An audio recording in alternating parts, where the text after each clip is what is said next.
Tayo po makakaupo na mga kapatid.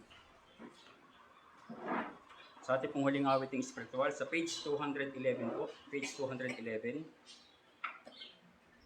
Whiter Than Snow.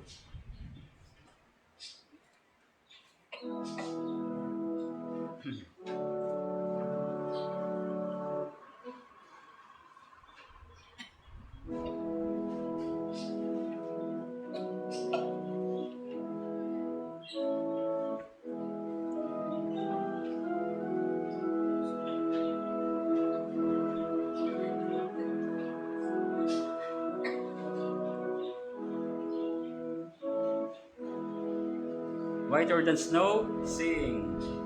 Lord Jesus, I long to be perfectly whole. I want thee forever to live in my soul. Break down every idol, cast out every foe. Now wash me and I shall be whiter than snow. Whiter than snow, yes, whiter than snow. Now wash me and I shall be whiter than snow. Lord Jesus, look down from thy throne in the skies and help me to make a complete sacrifice. I give up myself, whatever I know. Now wash me and I shall be whiter than snow. Whiter than snow, yes, whiter than snow. Now wash me and I shall be whiter than snow. Lord Jesus, for this I most humbly entreat. I wait, blessed Lord, I thy crucified feet. By faith for my cleansing, I see the blood flow. Now wash me and I shall be whiter than snow. Whiter than snow, yes, whiter than snow. Now wash me and I shall be whiter than snow. Last stanza. Lord Jesus, thou seest I patiently wait. Come now and within me a new heart create. To those who exalt thee, thou never saidst no. Now wash me and I shall be whiter than snow. Whiter than snow, yes, whiter than snow. Now wash me and I shall be whiter than snow. Amen. Muli mga kapatid, sa muli po natin pakikinig at pag-aaral po ng salita ng ating Panginoon sa Kristo, muli po natin tawagin ang ating mahal na kapatid at mga ngaral, si Brother Roger Blasco.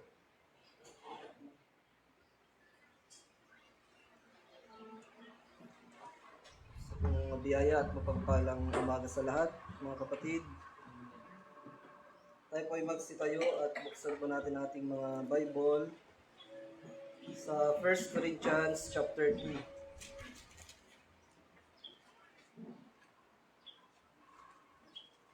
1 Corinthians chapter 2, basahin po natin yung verse 14. Yan. Kung inyo na pong nakita, ito po sinasabi sa English, King James Version. Verse 14, but the natural man receiveth not the things of the Spirit of God, for they are foolishness unto him, neither can he know them, because they are spiritually discerned. Ito po yung pagpapatuloy ng ating mahalagang pag-aaral patungkol sa total depravity. Ito na po yung part 2. Tayo po ay sumaglit na manalangin. Aming Diyos na banal, kataas-taasan sa lahat, makapangyarihan sa lahat, aming Ama na nasa langit, lahat po ng papuri, pasasalamat, pagsamba, karangalan ay para sa iyo lamang. Aming Diyos, hindi po kami inyong tinipon sa dakong ito upang kami po ay sumamba sa inyo sa Espiritu at katotohanan. Maraming salamat sa paglalagay ng desire na ito sa aming mga puso at palagi kami mayroong kagalakan na kami ay maglingkod po sa inyo at sumamba tuwing araw ng linggo.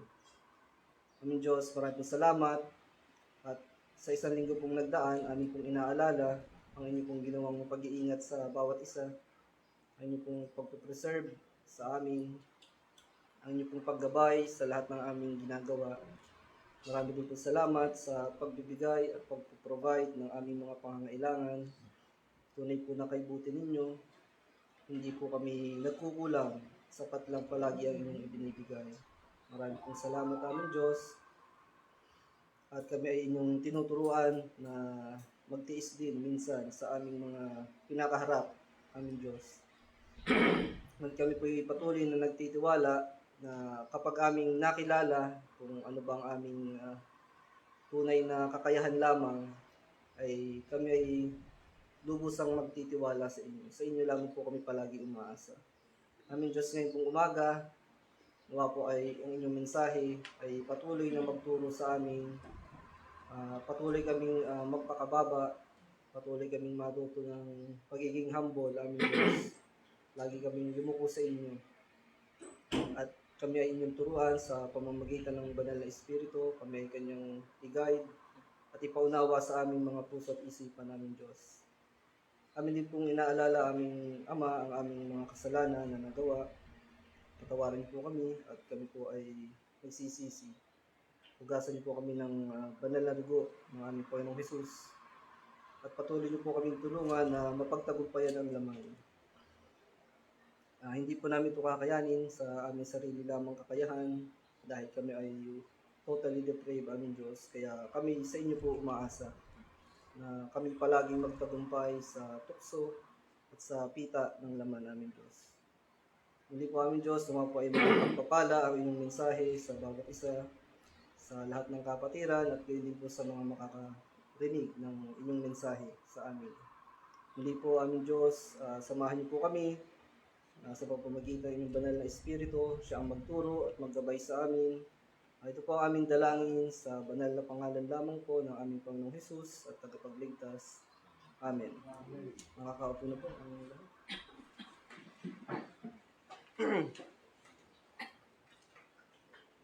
So ito na po yung part 2 sa ating muling pag-aaral sa total depravity and total inability of man. Yan. Sa pagpapatuloy po na ating mahalagang pag-aaral, mga kapatid, dito sa doktrina ng man's total depravity, ngayon naman po ay ating tatalakayin yung tinatawag na nature o kalikasan ng isang tao o natural man. Natural man meaning ay yung unregenerated person. So tapos ay titingnan din naman natin yung contrast between unregenerated and regenerated person. Kasi mga kapatid, meron kasing mga nagsasabing mananampalataya din, pero hindi naman talaga na naka-experience ng regeneration. Yan. So titingnan natin yan, kung ano yung pagkakaiba. Yan. Pero ngayon, ang bibigyan muna natin ng pansin ay yung kalikasan o nature. So ano bang sinasabing nature ng tao? So tungkol yun sa pag sinabing nature, kalikasan, tungkol yun sa kanyang pag-uugali, pagkilos. Siyempre yung kanyang pagkilos ay dahil yan sa kanyang mga tinatawag na kalikasan. So yung kanyang mga decision making, kumbaga. So ano ba yung natural decision ng isang natural man? So titingnan natin yun. Ano yung kanyang ugali, pagkilos o pananalita. So ano pa ba? Yan, yung ding ating napag-aralan nung nakaraang taon pa, yung patungkol dun sa heart, mind, and will, So, lahat yan ay, totally yan ay, ah, nahawa yan ng kabulukan ng kasalanan. Yan. Natalakay natin yun ay nung pang last August 20. Yung heart, mind, and will. Yung man's total depravity, no exception. So, sinabi natin no exception kasi lahat ng tao ay depraved. Lahat ng ipinapanganak, at ipapanganak pa lang. And then no exception o exception kasi lahat ng parts ng isang tao ay yun nga nahawa na yan ng kasalanan. So yun yung topic natin last time. So ngayon mga kapatid, bali tayo ay magbabalik tanaw muli doon sa ating napag-aralan last time o last year pa. Sabi nga natin, paulit-ulit man natin itong tinatalakay, dapat ay hindi tayo magsasawa. Yan. Yan. Paulit-ulit nga din talaga ito. Dahil wala namang bago. Same lang yan palagi. Kaya nga, succession of truth, ang tawag natin dyan. Kung ano yung itinuro during those time, nung panahon na yon na ating Panginoong Jesus, yan ay naipasa lamang, naipasa yan sa kanyang apostol, tapos naituro yan ng mga apostol dun sa mga New Testament churches, pinasa yung mga aral at doktrina. Hanggang sa yan nga nakaabot sa atin, sa ating kasulukuyang panahon. Yan. Kasi pag may bago, iba na yan. Hindi yan galing sa Panginoon, kaya nga bago eh. Kaya dapat doon lang tayo sa mga lumang tinuturo, yung nasa Bible talaga. Yan yung succession of truth. Yan. Dahil lahat nga ng simbahan ay may ganitong doktrina, basta true church. Yan. Ganito ang mga doktrina. Kaya ating paulit-ulitin hanggang sa tayo ay maging dalubhasa. Sabi nga natin last time. Yan. Para naman dun sa mga mananampalataya daw, na hindi naman naniniwala o hindi itinuturo yung ganitong doktrina, syempre sabi na dyan ng ating Panginoon, ye believe not because ye are not of my sheep. Yan, na ano na rin natin yan. So, naalala lang natin. So, going back dito sa ating topic, ngayong umaga. So, anong relevance ng ating gagawing pagbibigay pansin o pag-aaral patungkol sa nature ng isang natural man? Ito ay makakapagbigay sa atin, mga kapatid, ng kaunawaan para malaman natin yung ating limitation and boundaries, ng kakayahan natin ng lalo na yung isang natural man, yung unregenerated. Yan. Tayo ay magbibigay ng mga ilang example. Gagamit tayo ng illustration at ating i-analyze yung kanilang nature para makita natin yung sinasabi natin na limitation and boundaries. Yan. Yung limitation and boundaries na yan, ay applicable din yan sa tao. Kaya yan yung ating gagawing illustration. Kasi ganun din yung tao, may mga bagay na hindi magagawa, lalo na yung mga spiritual. Yan. So, titingnan natin yung mga example natin, mga nilalang dito sa mundo. Paano ba nakaka-apekto ang nature o kalikasan ng isang creature sa kanyang mga ginagawa o aksyon dito sa lupa. So una, tingnan natin ang kalikasan. Dito, naging example na rin natin to. Babalikan lang ulit natin. Tingnan natin yung kalikasan ng mga ibon. Ito rin yung ating example last time. Pero balikan natin. Ito ating first example, ibon. So kapag ba sinabing ibon, in general, ang kanilang nature o kalikasan ay lumipad. O baka may magsabi, paano yung mga hindi nakakalipad na ibon? In general tayo, in general. So pag sinabing ibon, nakakalipad o lumilipad. At hindi yan nakakasisid sa ilalim ng tubig, hindi nakakalangoy. Again, in general yon mga kapatid. Yun ang nature ng ibon. Pero may ibon din na tinatawag na ano, yung mga aquatic birds. Yan. So ito din yung ating example last time.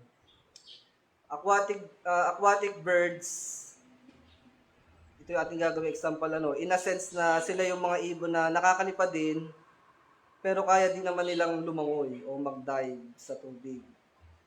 Sila yung birds na ibon na nakakasisid pansamantala no, sa tubig. So ano-anong halimbawa ng mga ibon na yan? So same din ito din yung list na ginamit natin. The example ng mga aquatic birds, ducks, yan, cormorant, loons, pelicans, coots, madami pa, dippers, auklets, yan, madami aquatic birds, yun yung ilan. Again, yung sabi natin, in general, yung nature ng ibon ay lumipad. Yung mga halimbawa natin ng ibon na nabanggit, sila ay same din, nakakalipad, pero kaya ding lumangoy. May kakayahan silang lumangoy sa ilalim at ibabaw ng tubig, ano. So, parang against yun sa kanilang nature, ano. Pero mamaya, makikita natin. Yun yung, kaya sila tinawag na aquatic birds. Yun yung kanilang classification. Yan. Meron silang kalayaan na lumipad sa ere, sa himpapawid. Meron din silang masasabi natin na kaya din naman nilang lumangoy. So, kaya pala, ano, against nature ba? Titingnan natin. So, nakagawa din nila yung mag-dive at lumangoy sa tubig. Bakit nila yung ginagawa? Una ay kailangan nila ng pagkain. Hindi naman sila doon nakatira. Ano? Malaya nilang nagagawa yung pag-dive doon sa tubig. Kasi meron silang pangangailangan, ano? Kailangan nilang humuli ng pagkain. At yung pagkain na yon, ayun ay makakabuti sa kanila. Kasi gustuhin man nilang ito yung tinatawag nating limitation, ano mga kapatid. Gustuhin man nilang lumangoy ng mas matagal o sumisid ng mas malalim dun sa tubig para makahuli ng maraming isda ano, at mabusog. Hindi nila kayang gawin yun. Dahil syempre, yun yung tinatawag nating limitation and boundaries. Ano, hindi yun talaga ang kanilang pinaka-nature in general. Kahit pa yun ay mas makakabuti sa kanila. Pag sinubukan nilang sumisid ng mas matagal, mamamatay sila. Pag lumangoy sila ng mas matagal, yung balahibo sa kanilang yung kanilang mga feathers, ano, balahibo, papasukin na yun ng tubig. Hindi na sila makakaalis doon. So, mamamatay. Kasi nga, in general, ang ibon ay lumilipad, kahit pa yung mga aquatic birds, yun yung kanilang nature. Pero hindi ibig sabihin, kaya na nilang gayahin yung mga isda. So, sana nakukuha yung point. Kung ano yung nature mo, meron yung boundaries and limitations. So, doon ka lang. Yan.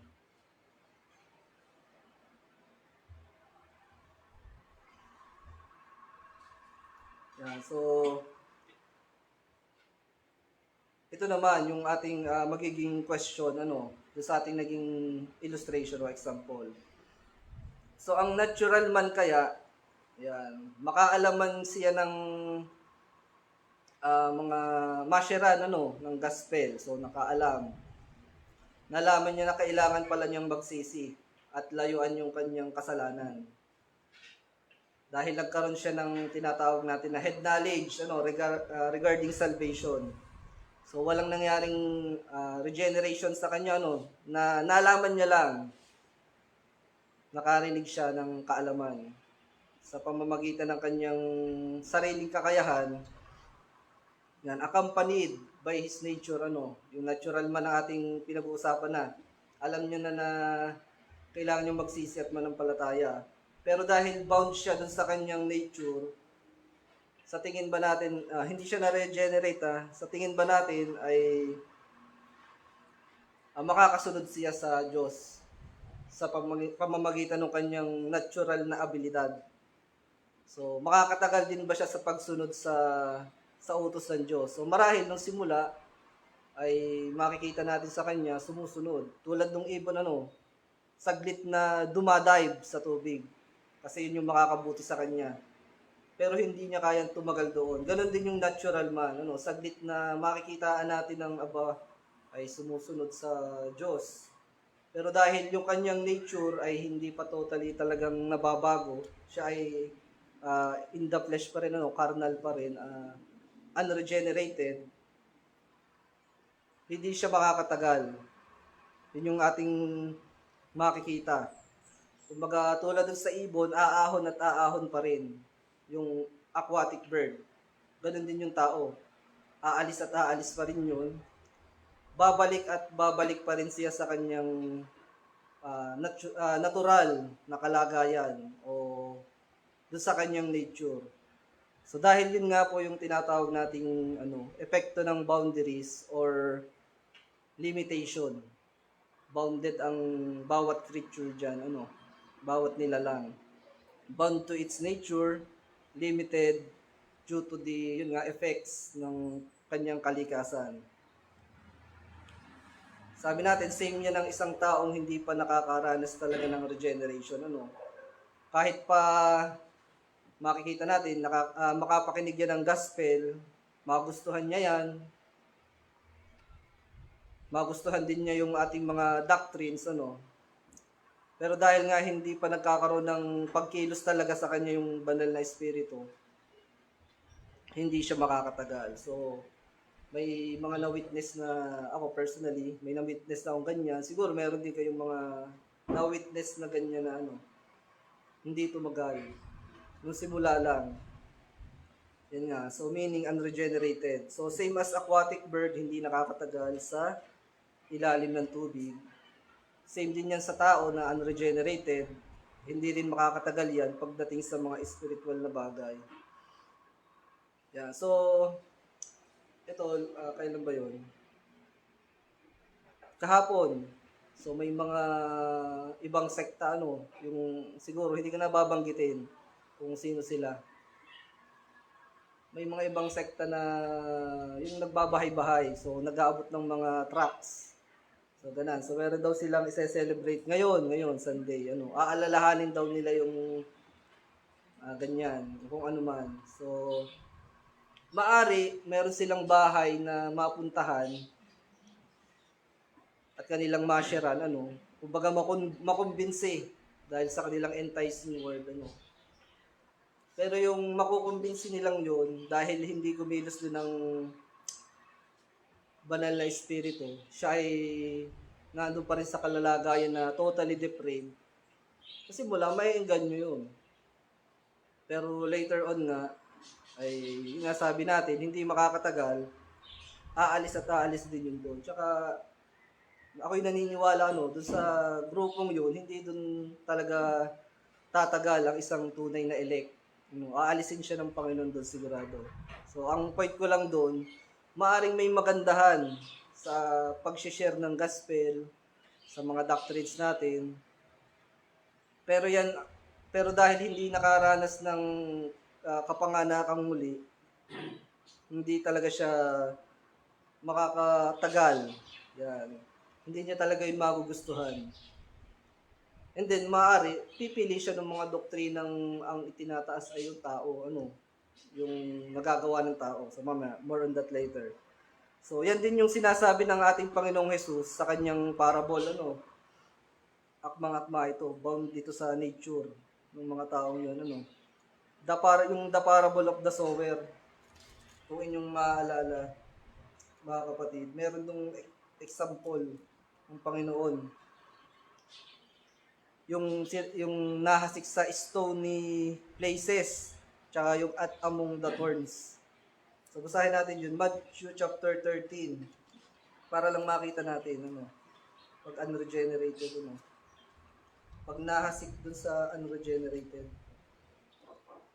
Yan. Matthew chapter 13, dun sa verse 5. Simulan natin dun, Tapos sabi, Matthew chapter 13, verse 5, some fell upon stony places, where they had not much earth, and forthwith they sprang up, because they had no deepness on earth. 6. And when the sun And when the sun was up, they were scorched, and because they had no root, they withered away. Verse 7. And some fell among thorns, and the thorns sprang up and choked them. Yan, unregenerated yan, mga kapatid, ano. Nakapakinig ng gospel. Nakapakinig ng magagandang doktrina, no, nagandahan. Unregenerated yung mga nasa, sabi natin, is stony places and among the thorns. Sa simula nagustuhan, ano, sabi nga natin, pero hindi yan makakatagal. Ano, again, kagaya ng aquatic birds, hindi makakatagal dun sa ilalim ng tubig. Kahit din makakabuti sa kanya, ano, unlimited yung pagkain niya. Kung kaya niyang gayahin yung paglangoy ng isda, ano, hindi makakatagal. Bound sa nature. Yan. Same yan dun sa tao na unregenerated, ano, against yan sa kanyang nature. Natural man siya eh. Unregenerated. So, bakit natin nasabi na hindi makakatagal? So, basahin natin yung paliwanag ng Panginoong Hesus sa kanyang parable. Dito sa verse 20, Matthew chapter 13, sa verse 20, simulan natin. Yung mga nasa stony places, ano, at among the thorns. Sabi natin, pag hindi regenerated, hindi yan makakatagal. So, ito paliwanag ng Panginoong Hesus sa kanyang parable. Verse 20, but he that received the seed into stony places, the same is he that heareth the word, and anon with joy receive it. 21, yet had he not root in himself, but dureth for a while. For when tribulation or persecution ariseth because of the word, by and by he is offended.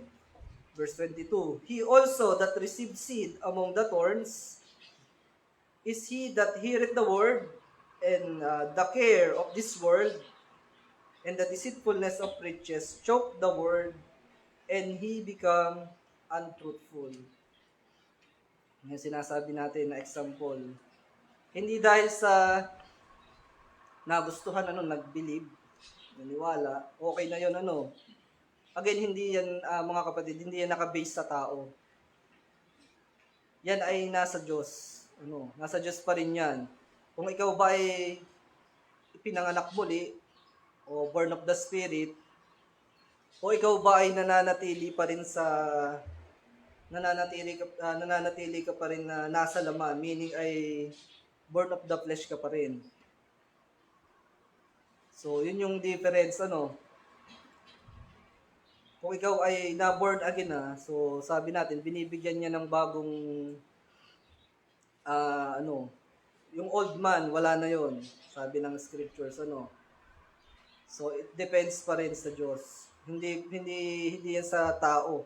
Kasi sa Bible, tayo ay, sabi doon sa ating teksto, mga kapatid, sabi dyan ay, ang natural man, but the natural man receiveth not the things of the Spirit of God. Yan. Kasi for they are foolishness unto him. Yan. Neither can he know them, because they are spiritually discerned. So, yun yung sabi sa natural man, mga kapatid. So, another example. So, ibon pa rin. Papakita pa rin natin yung limitation, mga kapatid. Ano, kunwari ay nakita nga natin na-attend nasa church, pero dahil unregenerated, makikita natin na hindi niya kakayanin yung kung ano ba yung talagang kayang gawin ng tunay na elect o tinatawag nating na born again na regenerated na tao. So ito, next example natin, ibon pa rin. Yan. So, ang ibon, sabi natin in general, nakakalipad. So, lahat yan. Lahat ng ibon nakakalipad. In general. May kalayaan na lumipad. Pero maging ang kalayaan ng isang ibon na lumipad, sabi natin, ay meron pa ring limitation or boundaries. So, hindi dahil may kakayahan ng ibon na lumipad, kaya na lahat ng ibon na lumipad, ano, kahit saan, o gaano kataas. So, ito ang ating next na example. So, hindi maaaring lumipad ang ibon nang lalampas sa altitude, ano, na kaya niyang liparin. So, pwede niyang subukan tulad dito sa ating gagawing example. Tulad dito sa uwak. Yan, uwak. Example natin. I-ano natin yung uwak bilang unregenerated, and then yung agila naman ay regenerated. So parehong may lumilipad ano. So kapag sinubukan ng uwak na liparin ang taas ng nililipad ng isang agila, sabi dun sa aking nabasang article, yan. The higher the eagle flies, the harder it is for the crow to breathe. Eventually, the crow falls due to lack of oxygen. So, yung ating example, ano? Sabi dyan ay mataas yung nalilipad ng eagle, ano? Pag yan ay sinubukan ng uwak na pantayan, dahil sa kanyang sariling kakayahan, ano? Mahirapan siyang huminga, sabi. Maubusan siya ng oxygen. Kaya siya ay, the crow falls due to lack of oxygen. So, hindi niya kakayanin. Hindi makakatagal. Sabi nga natin kanina, hindi dahil sa tingin ng tao ay kaya niya, ay pwede na yun. Ano? Sabihin natin ay yung nag-a-altar call, ano? Dahil sabihin may kakayahan. Tatawag ng tao sa una, ano? Magpapataas ng kamay. Sasabihin ay, sinong gustong tumanggap sa Panginoong Jesus? Not knowing yung nature ng isang natural man, ano, magpapa-forward. Sabihin ay, lapit dito sa unahan, itaas ang kamay, tapos ay, yun na, sinner's prayer, ano. So, kung ating i-apply dito, o ating babalikan yung ating napag-usapan na sa nature ng tao, natural man, eh, foolishness sa kanya yun, ano, neither can he know them. So, hindi niya yun alam. Tapos sasabihin mo ay, lapit lang dito, ano. Tapos sinner's prayer, ayan na, okay na. Tapos yung iba sasabihin, ligtas ka na rin. Hindi alam yung nature ng tao. Kaya yung ibang churches, ano, mga maling simbahan, walang ganitong turo. Kasi sa kanila, yan ay nasa tao nga, ano, kaya daw yun ng tao. Dahil dun sa tinatawag na free will. Yan. Wala sa kanila yung total depravity, ano, yung sa kanila, yung the will ng tao ay hindi nahawa. Kaya may free will. Pero walang ganong turo ang Biblia. Yun ay sa kanila lang yung invento. Parang ginagawa nila parang yung uwak, ano, dahil kaya naman daw lumipad, kaya namang pumorward, kaya namang sumabay sa sinner's prayer, ano. Kaya na rin niyang, ano, liparin yung taas na nililipad ng agila, ano. Kumbaga para sinabing, kaya na rin itong gawin ang mga bagay na nagagawa ng isang taong, ano, talagang na born again o regenerated, ano. Ipipilit nilang ipagawa dun sa isang natural man yung magagawa lamang ng tao na nakaranas talaga ng regeneration. So, talagang against sa nature ng tao. Hindi nila nakita yung limitation and boundaries ng kaya lang gawin ng isang tao. Yan. Dito sabi dito, kapag ba sinubukan ng tao na salungatin, ano, ito yung tanong eh, salungatin yung kanyang nature, ang kanyang kalikasan, gamit lamang yung kanyang sariling kakayahan, kaya ba yun ng tao? Yung hindi pa regenerated, ano, hindi pa naboborn again. So, pwede niya yung subukan, ano, sabi nga natin, tulad ng uwak, pwede niya subukan lumipad ng mataas, ano. Yun nga lang, kasi nga, yung uwak nag-fall, ano, hindi kinaya. So, same din yan. Kaya may mga nakikita tayo na sasabihin ay, ang interpretation nila doon, na wala daw yung kaligtasan. Hindi nila naunawaan yung nature ng tao. Na kaya siya hindi nakapagpatuloy,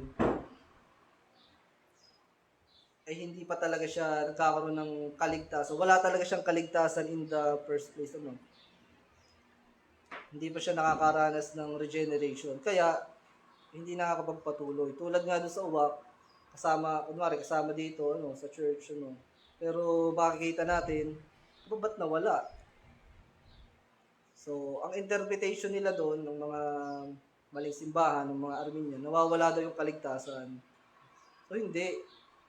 Dahil yun ay dala yun ng kanyang kalalagayan o kalikasan. Hindi siya nakatagal nakasama ang mga kumbaga regenerated. Maari na merong unregenerated na kabilang, makikita natin mamaya, doon sa sunod na example. Maaring kasama, hanggang sa namatay na, kasama sa true church, Pero, hindi pa rin pala talaga yun na-regenerate. May ganun. So, may example din yan sa nature, makikita natin. So, going back, dito. Ito yung sinasabi natin na hindi nakakatagal. Dun sa Matthew chapter 13 verse 21. Gayon may wala siyang ugat sa kanyang sarili, kundi sangdaling tumatagal. So, yan yung example ng unregenerated, Parang uwak. Yan. Pipiliting lumipad, sumabay, pero deep inside, hindi kaya. Yan. Yan yung mahirap, mga kapatid, kapag hindi natin naunawaan yung nature o kalikasan ng isang natural man o tayo sa ating sarili, Kaya ito yung atin ulit pinag-aaralan.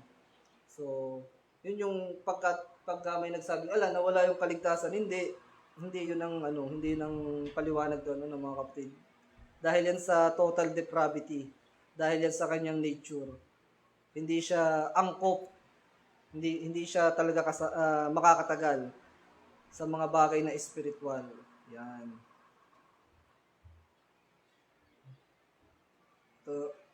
Ito bang sunod? Sabi pa nga dyan ay foolishness sa kanya. Yung sa ating binasa sa 1 Corinthians chapter 2 verse 14. So ito yung ating text basahin ulit natin para ating pagbulay-bulayan sabi dito 1 Corinthians chapter 2 verse 14, but the natural man receive not the things of the Spirit of God. So meaning talagang natural, unregenerated. Sabi dyan, receive not the things of the Spirit of God. Bakit? For they are foolishness unto him. O maari namang nagustuhan pa rin pero hindi niya rin talaga yun maunawaan. Neither can he know them because they are spiritually discerned. Kaya kung mga kapatid, kung kumbinsihin mo ang isang tao na hindi pa naman nakakaranas ng regeneration, nasa ganung kalalagayan, nasa natural pa rin o natural state, kumbaga nasa laman, pipilitin mong tumanggap, tulad ng practice ng mga Armenian.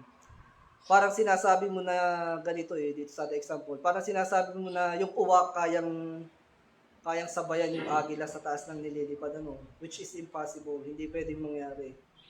Kasi bound nga sa nature. Hindi yung kaya ng uwak. Alam natin yung mangyayari sa uwak, babagsak, sabi dyan. Yan i-fact, yan. Katotohanan yan. In nature yan, ganun ang nangyayari. Kaya siya ang ating ginagawang example para ipakita yung boundaries, mga kapatid. Yan. Same lang siya nung uwak magpe-fail. Hindi siya babagsak din, kumbaga. Kaya palagi nating i-consider, mga kapatid, yung total depravity ng tao.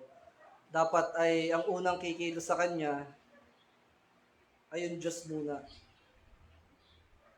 Yan, kumbaga, kaya wala tayong ganung practice na nagpapa-forward. Pusa yan. Diyos ang kikilos sa tao. Siya ay merong willingness na ibibigay ng Diyos, hindi yung nagkaroon siya ng kagustuhan kasi pinilit, pinasabay sa sinner's prayer. Sabi pa na aming nakausap ay, yun nga, babalik daw dun sa power. Anong power? Doon daw parang sinasabi kasi nung nakausap namin dati, may power yung sinner's prayer. Kung aming napuntahan doon na aming nakausap. Which is mali talaga. Hindi niya naunawaan yung limitation ng isang natural man. Yan.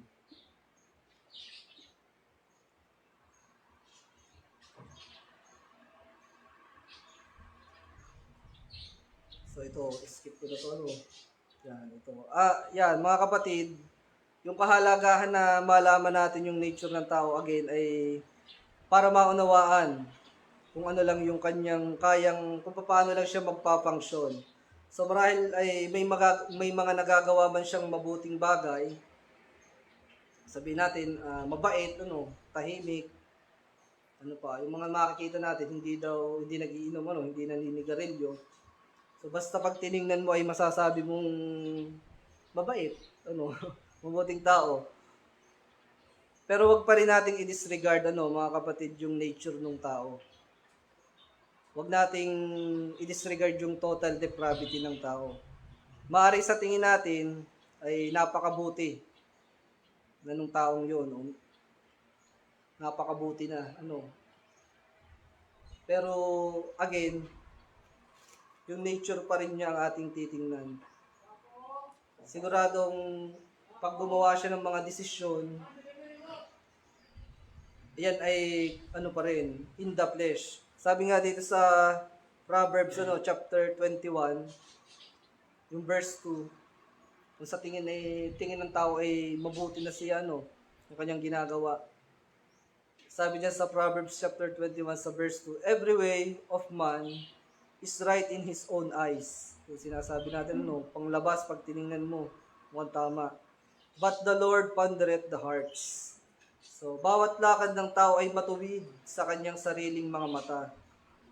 Yan, sabi diyan. Pero deep inside you, deep inside sa ating mga sarili, lahat yan, pare-pareho tayo, we are depraved talaga, mga kapatid. Kaya nga palagi natin sinasabi, maliban nga lamang na ikaw ay buhayin ng banal na espiritu, ma-born again ka, ipanganak ka sa espiritu, diyan ka palang magkakaroon ng bagong kalikasan o magiging new creature ka. Yan, ito na yung sinasabi natin. Dito pa lang magkakaroon ng pagkagusto sa mga bagay na nauukol sa Diyos. Talagang yung gusto talaga, yung kagustuhan na yun, nagmula yun sa Diyos. Yan, saan ba natin mababasa yung new creature? Sa 2 Corinthians chapter 5, sa verse 17, nabanggit doon yung new creature. Verse 17. Ito sabi, kung yung nakita dito nabanggit yung new creature na. Sabi, 2 Corinthians chapter 5. Wala yung aking notes. Yan, 17.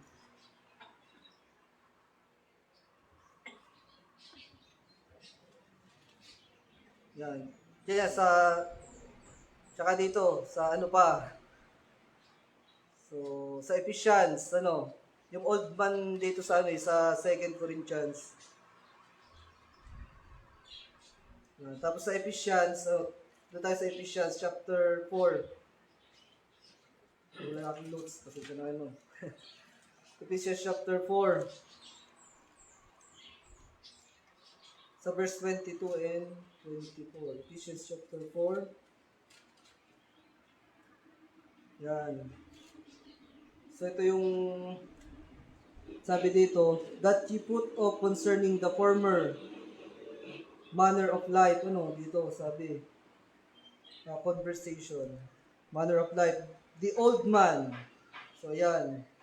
So dati talaga, pag hindi ka pa nakakaranas ng regeneration, meron kang tinatawag na old man, old self.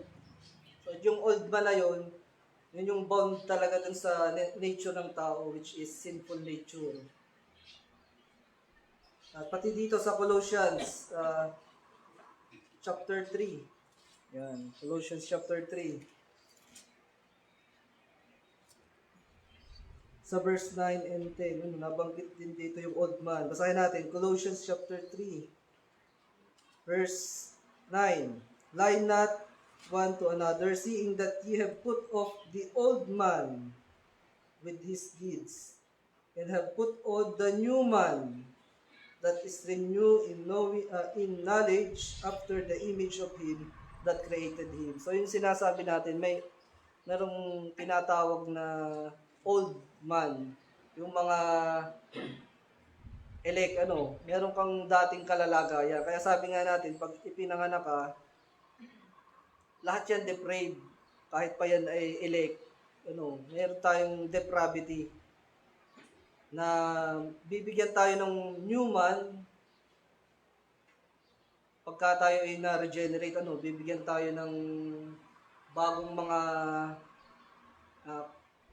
bagong kaunawaan o bagong pagkatao, kumbaga, sabi dyan. Doon ka palang magkakaroon talaga ng kagustuhan sa mga bagay na spiritual. Yung talagang willing kang gawin, So what's the point, bakit natin binabanggit?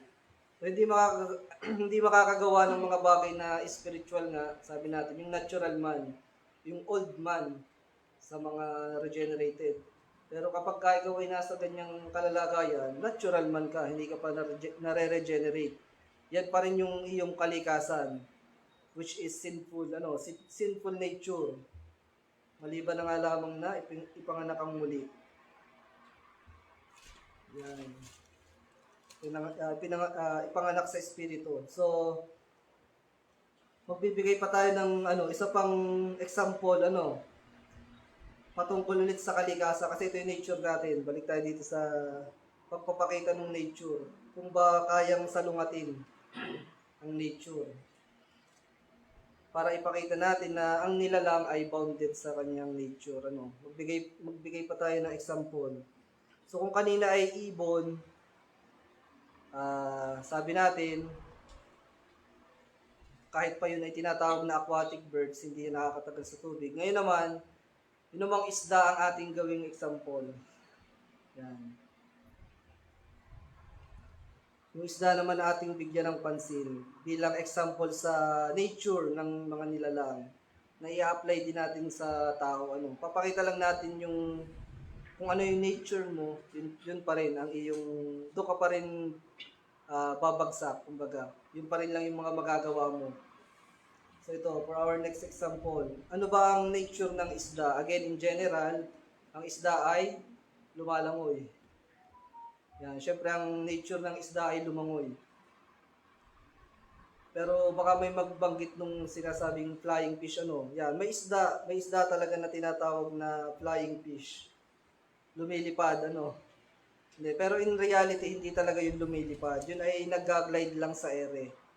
So, doon tayo mag-focus, dun sa flying fish. Kasi mukhang kaya niyang salungatin ang kanyang nature. So, titingnan natin. Isda pa rin siya, pero tinawag na flying fish. So, sabi dito, meron daw 64 na documented species ng flying fish. So, dami. At lahat, syempre, ang nature nila ay lumangoy. Lumangoy pa rin sa ilalim ng tubig. Pero kapag sila ay hinahabol ng predator fish, So, gusto ko makita nyo yung dito. I-analyze natin. Pag hinahabol daw ng predator fish yung flying fish, syempre gustong kainin yung flying fish. Ano bang humahabol? Yung mga swordfish, yung mas malalaking isda. So, kapag ka daw na-sense ng flying fish na siya ay in danger, so, doon sila lalangoy ng mabilis at sila ay mag-glide sa ere para takasan o iwasan yung humahabol sa kanila. Yan. So, sabi dito, pakinggan nyo yung article, sabi dito, flying fish take to the skies to avoid predators. Yan. If being pursued by a predator like swordfish, they can use this strategy to quickly get away. Yan. And hopefully confuse the predator, So, ginagawa nila yon para takasan yung imminent destruction nila, imminent death. It is not a foolproof plan, however. So, hindi pa rin talaga daw ligtas, as birds can also swoop down and grab them. So, pwede silang sambutin ng ibon naman. So, lumipad sila para takasan daw yung malaking isda. Pero may danger pa din. Pwede silang mag-grab ng ibon naman. So, sabi diyan kapag daw naramdaman ng flying fish na nasa panganib ang kanyang buhay, susubukan niyang lumipad, yung mga mag-glide. Kumbaga parang sinasalungat niya yung kanyang nature. Sinasabi natin nga in general, paglangoy ang kakayahan ng isda. So, again, sabi dito, it will try to fly. Bakit? To avoid danger. To avoid death. So, yun ang ginagawa ng flying fish. So, tulad nga ng sa isang tao naman, i-apply natin. Sa isang natural man. So, nagkaroon siya ng head knowledge. Ang kanya palang kaluluwa ay nanganganib sa apoy ng impyerno. Gagawa siya ngayon ng paraan na sa tingin niya ay iyon ang dapat gawin. Kasi meron siyang gagayahin yung flying fish Ako, in danger pala ako nasa danger pala ako.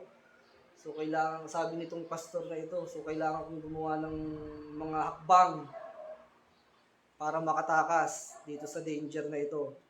Yan. Sasabihin ng bulang pastor, Arminian na pastor, papatanggapin nasa iyo na ang desisyon. Parang lang yan, A, B, C, D. Sasabihin ng bulang pastor, tutulad, parang ang example natin dito yung natural man, parang flying fish, nagkaroon ng knowledge na in danger siya, so tatakasan niya, gamit ang kanyang sariling kakayahan. Sasabihin pa nung pastor na nagturo sa kanya, Arminian, parang A, B, C, D lang daw. Letter A, accept. Letter B, believe. Letter C, confess. And letter D, decide.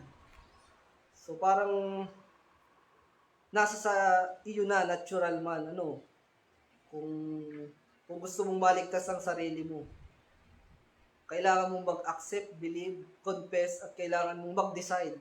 Ngayon na. So, tinakot, parang yung flying fish na takot. So, ganun yung strategy ng mga bulang pastor. So, mag-iingat ang bawat isa, pagka may nakikita tayong ganun ng turo. So, para bang sinasabi niya na, kaya mo yan, nasa iyo ang desisyon, not knowing yung nature o yung total depravity ng tao na kausap niya. So, yung sinasabi natin, tulad dun sa flying fish, ang mangyayari dun sa tao, magtitiwala siya dun sa kanyang sariling kakayahan, sa sarili niyang decision making. Kasi nga, nakadepende ngayon sa kanya. Kumbaga, sasalungatin niya yung kanyang nature sa pamamagitan ng kanyang sariling desisyon. Siyempre, para makaiwas nga sa kaparusahan at kamatayan. Tulad ng flying fish, yung tao nagtiwala siya sa kanyang kakayahan sa pamamagitan ng kanyang decision making. Yan. Pero but later on, tulad nga nung flying fish na ating example, na sumalungat sa kanyang nature na paglangoy, may danger pa din. Sasambutin din lamang pala ng ibon sa ere. Sabi dito sa binasa nating article, it is not a foolproof plan. Yung ginagawang pag-glide ng flying fish on his parang tao, sarili nating kakayahan, akala ng tao, ligtas na talaga ako dahil tinanggap ko na Sumabay pa ako sa sinner's prayer. Nag-decide ako ngayon. Dahil sabi nitong pastor, in danger ako. So, sabi dyan sa article na binasa natin, however, a bird, as birds can also swoop down and grab the airborne flying fish. So, sasambutin ka din lang naman pala ng Prince of the Air. Yan sinasabi natin. Kasi nga, walang nangyari sa iyong regeneration. So, kawawa yung ganong mga tao na dun magpo-fall, sa ganong practice, sa ganong akala ay naligtas dahil sa kanilang decision making. Tulad ng flying fish, nag-glide, kinontra yung kanyang nature, lumipad, sinambot lang ng ibon. Dito naman, yung natural man, nabunga ng pagpapatanggap at sinner's prayer, kala niya iligtas na siya, sasambutin din lang pala siya nung Prince of the Air, which is Satan, meaning mali yung salvation. So, wala pa rin kawala sa kamatayan, May head knowledge nga ang isang tao patungkol sa second death, sa impyerno, nagtiwala naman siya sa kanyang sariling kakayanan at decision making dahil nga pinatanggap. So hindi pa rin talaga masasabi natin hindi talaga regenerated. So may danger tulad sa flying fish. So hindi na ipaliwanag, hindi alam yung kanyang nature at yung kanyang limitation lamang pagdating sa mga spiritual na bagay. So hindi ang hindi na ituro, kumbaga. Wala nga kasi silang doktrina ng total depravity, total inability. So delikado pagka ganyan ang iyong paniniwala, walang nangyari sa iyong regeneration. So sa madaling sabi, mali ang salvation. Ito naman, so balik tayo sa flying fish. O, syempre, sabihin natin, hindi nga nasambot ng ibon. Yung flying fish, pagka after nung mag-light, babalik at babalik pa rin sa tubig. Kasi sabi natin, bound pa rin siya ng kanyang nature. Kasi yun yung kanyang kalikasan. Nakalipad man siya, babalik pa rin siya sa tubig kasi yun ang kanyang nature. Same sa tao. Lalo na doon sa mga maling simbahan, tumanggap na, ligtas na daw. Pero later on, babalik at babalik pa rin yan doon sa kanyang mga dating ginagawa. Doon sa kanyang mga pita ng laman, So, same, kasi bound nga sa nature, wala pa rin takas, walang nangyaring pagbabago sa kanya, babalik at babalik pa rin sa kanyang makasalanang kalalagayan o kalikasan. So, yun yung tungkol sa nature, So, akala niya, dahil siya ay pinatanggap, inassured ng pastor ay ligtas na, dahil nag-sinner's prayer pa, akala niya siya ay nakaiwas na dun sa danger, dun sa kahatulan ng Diyos. Pero hindi pa rin talaga, akala niya lang. Yan, so ganun din naman yung natural man, talagang pag hindi regenerated, dumidepende sa kanya yung sariling kakayahan. Hindi naiintindihan yung nature niya talaga. Hindi nakaranas ng regeneration. So going back dito sa ating example, flying fish. So ito, isa pa, last na example. Ito yung makikita natin yung kahit kasama natin dito ay akala natin iligtas na pero basta ito, yan. Isda ulit. Next, ito last na mga kapatid, please bear with me. Last na, isda ulit. Ating example, para ipakita yung nature. Again, ang purpose nitong ating tinatalakay, para ipakita lang sa inyo na kung ano yung nature mo, dun ka lang.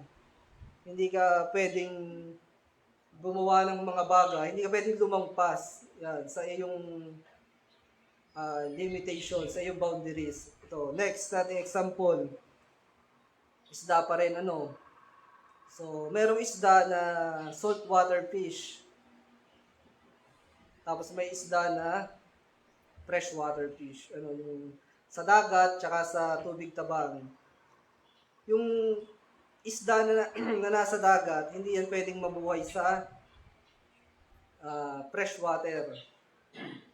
And vice versa, yung nasa, yung nasa freshwater, hindi yan pwede sa dagat, hindi yan mabubuhay. So, babasahin ko itong isang article, intindihin na lang natin, patungkol dyan sa saltwater fish, at yung limitation, yung mangyayari. Ganon din sa sa freshwater. So, ito sabi, saltwater fish can survive in freshwater because their bodies are highly concentrated of salt solution, too much for freshwater. So, yun yung isda sa dagat. The water would flow into their body until all their cells accumulated so much water that they bloated and died. So, pag pala yung tubig, yung isda na galing sa tubig dagat, nilagay mo sa ilog, kunwari, magiging bloated, mamatay. So, ito naman, on the other hand, freshwater fish can't survive in the ocean or salt water because the sea water is too salty for them. The water inside their bodies would flow out their cells and they will die of dehydration. So, Yun namang nasa ilog na isda, pag nilagay mo sa dagat, sabi daw, yung nature ay madedehydrate kasi masyadong maalat yung tubig dagat. So, again, yung isda na nasa dagat, hindi pwede sa tubig tabang. At yung isda na mahuhuli mo sa ilog, hindi naman yan mabubuhay sa dagat. Pero kung papansinin natin, no, same yun.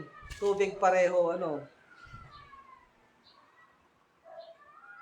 Kumbaga, ang illustration natin, yung tubig ay church. Kunwari, ano, yung church natin, church ng true church, sabihin natin ay tubig alat.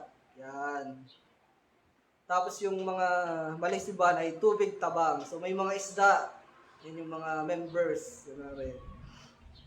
Yan na. Yun yung illustration natin. Parehong isda, pare-parehong isda, pare-parehong nasa tubig. So, makikita natin yung nature pa din ay meron pa ding limitation. Ano? Kung ikaw ay isdang talagang sa dagat ka, mabubuhay. Kung ikaw ay isdang nasa tabang o nasa ilog, diyan ka lang. Hindi ka pwedeng tumalon o lumipat ng ibang, sabihin natin, aquarium, kumbaga, o ng ibang uri ng body of water, ano. Yan. So, itong illustration natin. Kung ang isang isda na nasa tubig tabang, unregenerated, ano, nasa maling simbahan, kapag ka isinama mo dito sa true church ng Panginoon, yan ha. Kung yung isang taong bunga ng pagpapatanggap ng Armenian, ano, naging Christian daw dahil sa altar call at sinner's prayer, ano, nakumbinsi ng pastor, hindi nakaranas ng regeneration, ano, nasa tubig tabang na isda. Tapos isasama mo dito sa atin, ano, sa tubig alat. Yan. Nandito siya, ano, kunwari, may sumama. Yan, napasama. So, mapapakinggan yung ating mga aral, yung ating mga doktrina. Yan. So, sa tingin natin, makakatagal kaya yun, ano. So, balik tayo dito sa ating illustration, ano. So, nandito siya. Mapapakinggan niyo yung aral. Aba, wait lang. Aba, bakit? May kakayahan ako kasi ako nagdesisyon. So, para bang ang dating sa kanya, hindi siya makakatagal. Parang sobrang alat naman dito. Parang gano'n, ano. Kasi siya ay, ang kanyang nature, doon lang talaga siya. Hindi, sabihin natin, hindi talaga siya elect. Ano, bagamat nakiki-Lord din, nakiki-Christian, pero unregenerated eh. Tapos isasama mo sa true church, ay hindi yan magtatagal. Sabi nga ng Panginoon, kasi nga, sabi ng Panginoon ay tayo ay salt of the earth, kaya tayo ay nasa tubig alat. Yan yung ating illustration, ano. So ngayon, yung unregenerated man na may anyo ng kabanalan, mukha lang banal, nagsasabing Christian daw, siya ay isang freshwater fish, ano. Kapag siya ay sumama dito sa atin, for sure hindi din talaga siya magtatagal. Sabi dun kasi siya ay bounded sa kanyang nature. Unregenerated pa siya eh. Tulad ng isda na nasa ilog, pag isinama mo sa isda na nasa dagat, nasabi doon, madedehydrate, mamamatay, hindi kakayanin. So, syempre, anong tendency nun? Aalis yun. Bagamat, meron namang sinasabi natin na napasama, pero tubig tabang pala na isda, deep inside him, ano, hindi niya talaga kinakaya. Kumbaga, nagre-retaliate yung kanyang nature. Para bang, sobrang alat naman dito. Kapag nga narinig yung mga aral, doktrina, deep inside him, hindi niya talaga naiintindihan. Ano? Yan. Sabi natin, pag narinig niya yung mga aral, doktrina, yan, doctrines of grace, Kapag kaya na isang unregenerated, ang tanong, magugustuhan niya kaya yun? Lalo na't galing siya dun sa maling simbahan, makakatagal kaya siya? Lalo na yung mga practices, sasabihin niya, aba, wala palang Pasko dito. Parang hindi ko gusto dito, Aba, nagbebelo pala dito, hindi ko, parang ayoko dito, So, yan yung ating sinasabi, hindi siya makakatagal dun sa habitat ng ibang isda, kumbaga. O hindi siya makakatagal dun sa true church. Kasi galing siya sa kung saan siya talaga nararapat. So, example lang natin yun. Kung pagbabasihan natin yung nature ng isda na nasa dagat at nasa ilog, parehong isda. Parang, yan, pare-parehong mananampalataya, Christian din daw eh. Pero pagdating dun sa kung saan sila tinitipon, saan sila nagko-congregate, yun na yung kaibahan dyan talaga makikita. Hindi talaga makakasama yung unregenerated. Palagi yung merong puna. Kaya kumbaga, palagi yung may mga masasabi. Bakit? Ano bang kaibahan? Bakit may nakikita kang iba? Parang ganun yun eh. At may napupuna ka. Baka kay tubig tabang na isda. Hindi ka nakakatagal. Ayaw mong kasama ang mga nasa tubig alat na isda. Parang ganun yun. Sabi natin, hindi makakatagal. Bagamat may mga mapapadagdag nga na ganong situation hanggang sa mamatay nandito. Pero lagi yung merong kumbaga meron yung kuda, meron yung puna na siya lamang ang nakakapansin kasi nga parang yun nga yung isdang tubig tabang, parang sobrang alat dito ayoko niyan. Dapat ganito, dapat ganyan. Yan. Yung sabi natin kanina, freshwater fish can survive in the salt water, in the ocean. Yan, hindi talaga sila makakatagal So, yan. So for mga kapatid, I tried my best para ipakilala yung sinasabi nating nature o kalikasan ng natural man, unregenerated. Meron niyang sinful nature. Kung naman sinasabing Kristiyano daw, hindi yan talaga makakagusto ng mga doktrina, mga turo ng Panginoong Hesus. So tulad sa ating mga example, kung ang tao ay hahayaan lamang sa kanyang natural na kalalagayan, kung hahayaan ng tao sa sarili lang niya, so walang magagawa. Wala siyang magagawang mabuti na ikalulugod ng Diyos. Maaari sa paningin niya mabuti. Sabi nga natin, mukhang ang bait, mukhang tahimik, di nagiinom, di naninigarilyo. Sa sarili niya. Pero yung sa ikalulugod talaga ng Diyos, wala yung magagawa. Puro kasalanan lang ang kaya niyang gawin dahil yan ang nature ng tao. Sabi nga natin, we are not called sinner because we commit sin. We sin because we are sinners. Dahil yan sa nature, Hindi tayo tinawag na makasalanan dahil gumagawa tayo ng kasalanan. Tayo ay makasalanan, kaya, yun yung nature natin, tayo ay makasalanan, kaya, yun ang ginagawa natin. Hindi sasabihin, gumawa ka ng kasalanan, kaya ka tinawag na makasalanan. Hindi. Ang nature talaga ng tao, makasalanan, kaya, gumagawa ng kasalanan. So, unless may gawin ng Diyos sa isang tao, doon pa lamang magkakaroon ng pagbabago. Kung tayo ay kahabagan nga at kaawaan ng Diyos, hindi yung sa sarili nating kakayahan ng ating titingnan.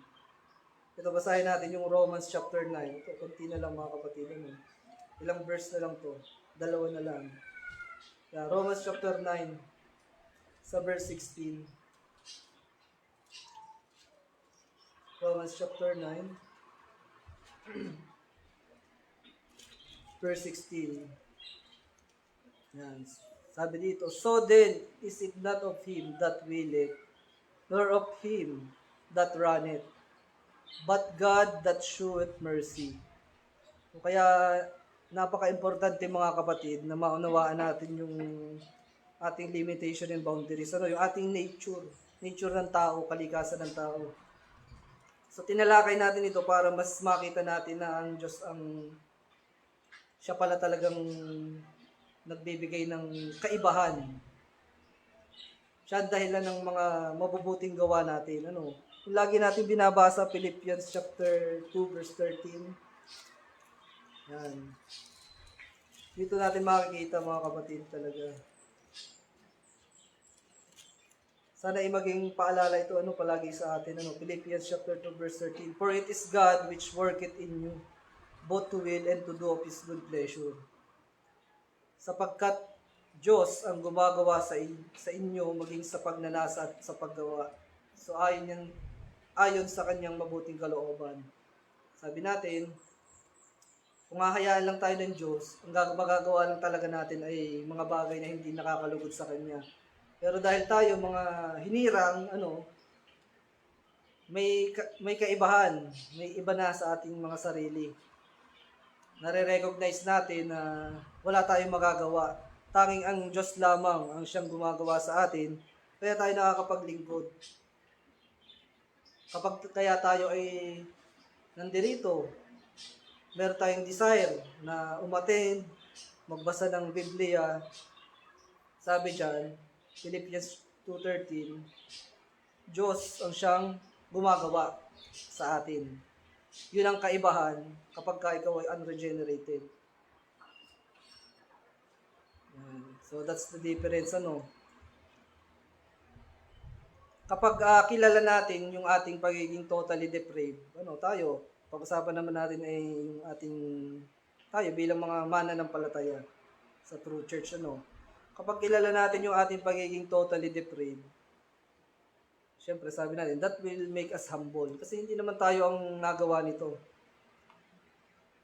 Kasi pagka hindi natin totally napag-unawa yan, so yayabang talaga tayo. Yung pa rin yung end result, kumbaga.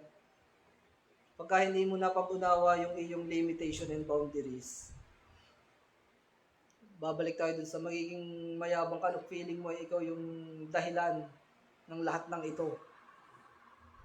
Sabi nga ni Thomas Watson, a proud heart makes a barren heart. Yan, si Thomas Watson sabi noon.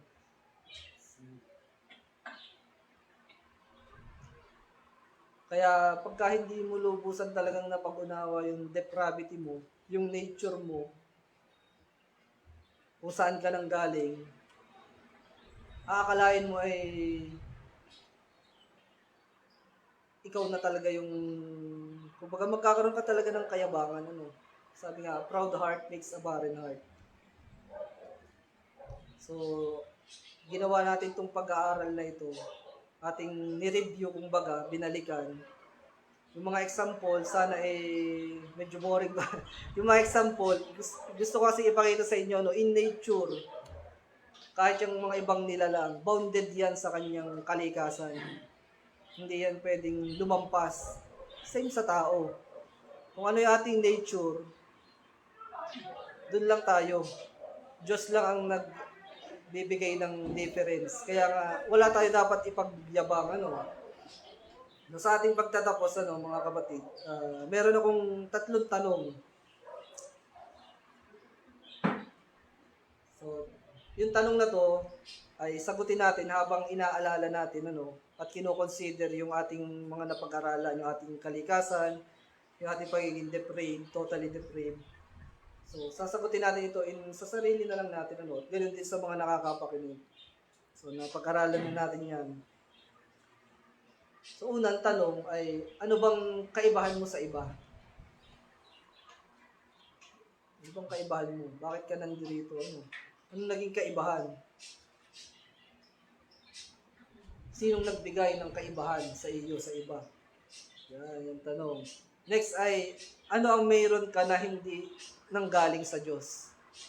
Yan, anong mayroon ka na hindi nanggaling sa Diyos? Para ikaw ay maging mapagmataas, At yung ating pangatlong tanong, at kung lahat ng mayroon ka ay mula sa Diyos, yung to will and to do good, sabi sa Philippians, anong dapat ipagmalaki mo na parang may nagawa ka sa sarili mo, nakakayahan. Yan yung tatlong tanong kasi maaring kung ating babalikan, maaring nagkakaroon tayo ng pagyayabang, pagmamalaki. So dito, inalam natin yung nature, inalam din natin kung sino nagbibigay ng difference. So anong kaibahan mo sa iba? Anong meron ka na hindi galing sa Diyos? At kung lahat ng meron ka ay mula sa Diyos, anong dahilan para magmalaki ka? Kung lahat naman pala ay galing sa Diyos. So itong tatlong tanong na ito, kapag sinagot natin with all honesty, for sure matatanggal yung ating yabang. Alalahanin natin yun. Ang Diyos lamang ang nagbibigay ng kaibahan. Kaya tayo ay nandirito. Alalahanin natin palagi yung ating total depravity and total inability. So parang mas mahaba pa yung mga example. Meron kasi itong next part pa eh. So next time, tutuloy natin to. So hopefully mga kapatid, sa ginawa nating mahalagang pag-aaral, pagbabalik tanaw sa ating mga natalakay na, sana ay na-refresh tayo, patuloy tayong lumago spiritually. Patuloy tayong magpaka-humble, patuloy tayong ibaba. Kasi itong doctrine na to, nagpapahumble, nagpapababa ito ng tao eh. Total depravity, malaman mong wala kang kakayahan, lahat pala ay galing sa Diyos. Siguradong tanggal ang yabang mo, kung ito ay talagang ipapaunawa sa iyo ng Panginoon. Yan. So sana sa ginawa nating mahalagang pag-aaral, ay patuloy tayong matuto na magpakababa sa harapan ng Diyos at patuloy tayong matuto na palaging alalahanin at magpasalamat sa Diyos dahil lahat ng ito ay dahil lang sa Kanya. Tayo ay mga hamak na lingkod lamang. Ibigay natin ang para sa Panginoon. Ibigay natin sa Kanya ang lahat ng karangalan at papuri na nauukol para sa Kanya.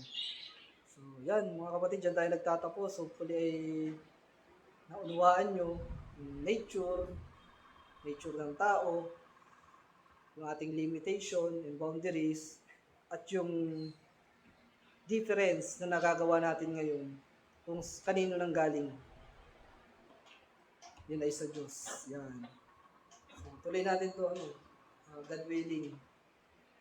Marami pa to sa total depravity. So, next time. May God bless the message in our hearts, mga kapatid. Tayo po ay lumuhod, tayo ay manalangin.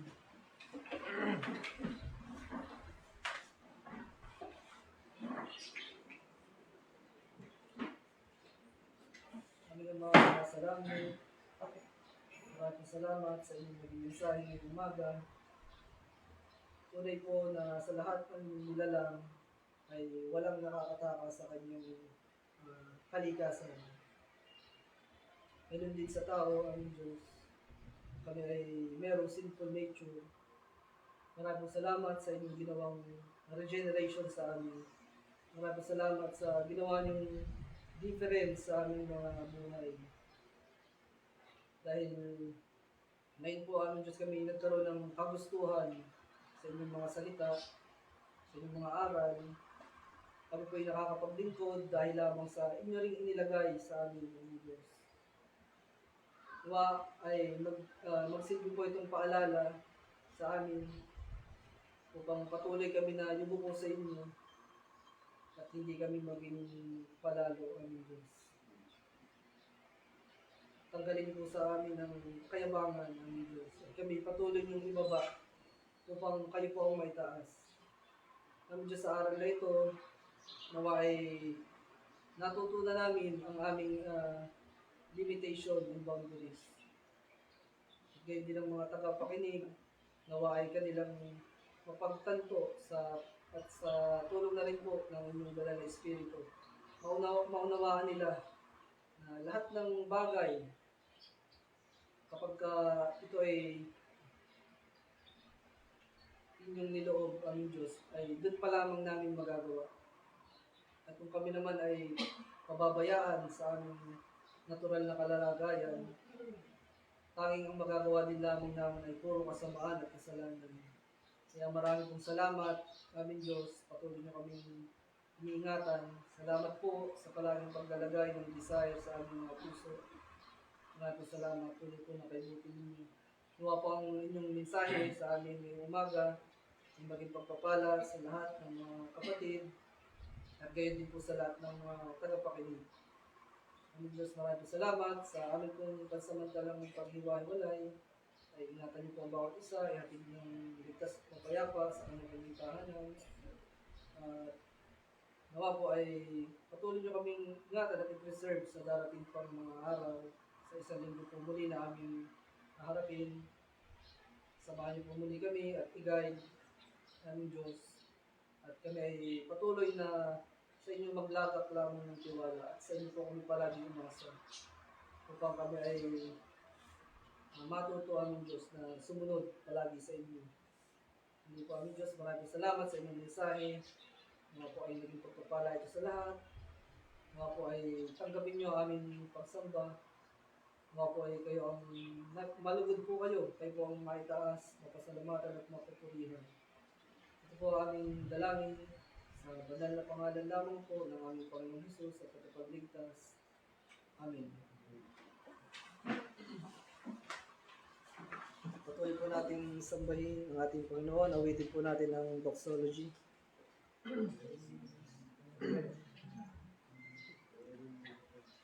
Awitin po natin.